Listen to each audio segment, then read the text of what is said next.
अब एकटा उपनयन संस्कार में भिखियर काला जे दृश्य होइए कते सुंदर सूप नेने जते नर नारी रहे छे तिनका से बरुआ केना भीख मांगे छते आओ स्वर्गीय स्नेह लता जी की रचना है आओ हम सुनाबे।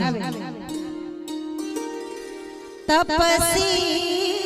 बनल बरुआ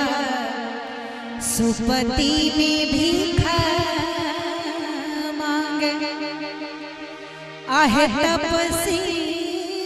बनल बरुआ